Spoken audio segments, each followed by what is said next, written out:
Hello, today we're going to be tying this Chernobyl Ant. Lots of what I'm tying today is from videos I've seen of Tim Flagler of tightlinevideo at YouTube, so go check out his channel. We're starting off today tying the Chernobyl Ant on a size 10 streamer hook. Like you saw, I'm using brown thread here, UTC 140. I'm going to be adding a little piece of pink chenille here that kind of serves two purposes. As I tie it down here, it helps keep the foam body from rotating around the hook as you're tying it in and fishing it. It also serves as a little hot spot there with a little pink tail. I'm just using my thread to really bind down that chenille and then taking my scissors, coming and clipping that tail off short. One thing I like to do, since this is a very good attractor pattern and I often fish nymphs behind it, is I'm just getting some 20-pound test line that I had in an old reel. I'm just tying a little loop here on the back. It's much easier for me, and I really like tying my dropper line back off that loop instead of off the hook shank. I just never have really liked the idea of having that line come off my hook bend. It's kind of the same idea as if you were tying an articulated fly and we're tying a loop there off the back.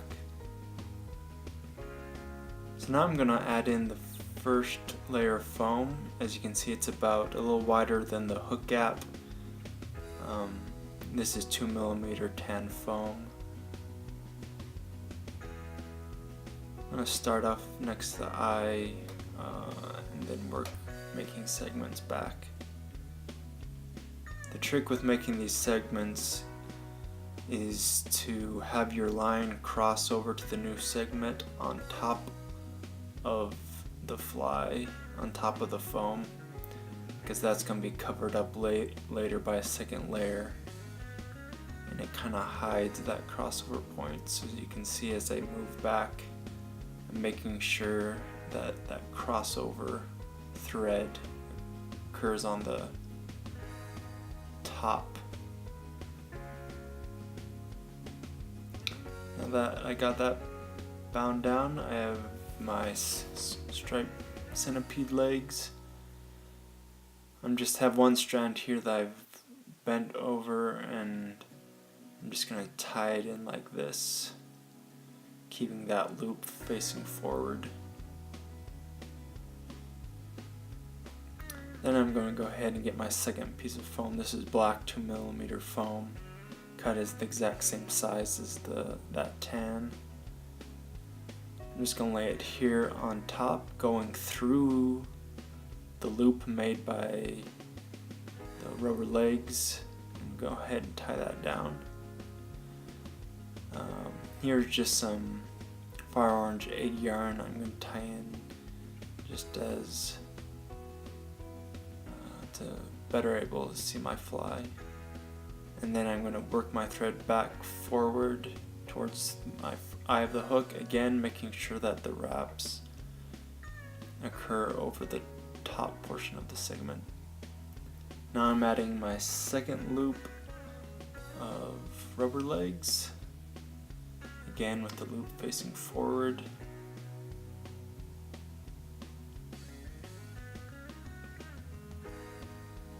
And I'm going to again slip that black foam through the loop, and then I'm going to bind that down, making sure I don't trap any of those legs.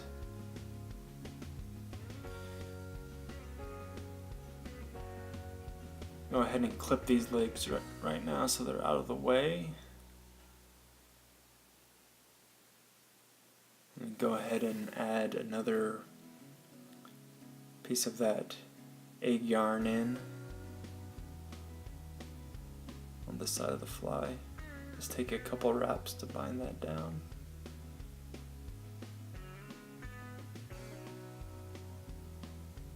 Go ahead and clip the second loop of legs here, and then I'm going to lift up the head of the fly so I can take a few wraps there on the eye,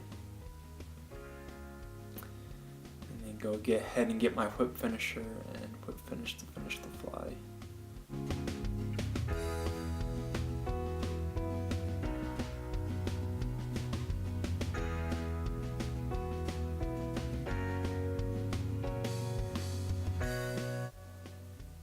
Now just clip that off.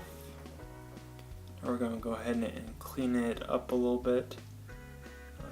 Starting off, let's trim off this egg yarn.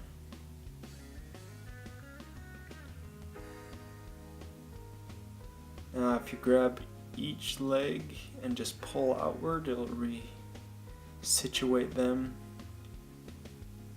in their correct position. Just make sure they're evened out.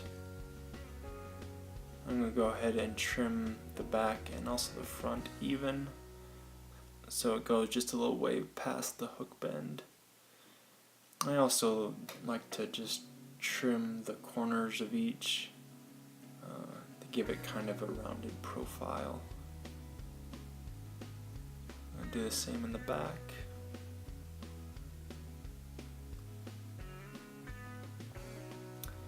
Now it's easier if you take your fly off the vise. I'm going to go ahead and use some Sally Hansen hardened nails just to the wraps there on the bottom to make sure everything's nice and tight.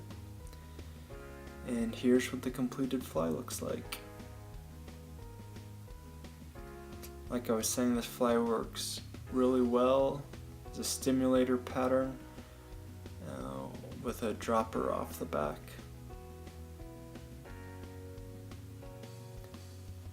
Thanks for watching.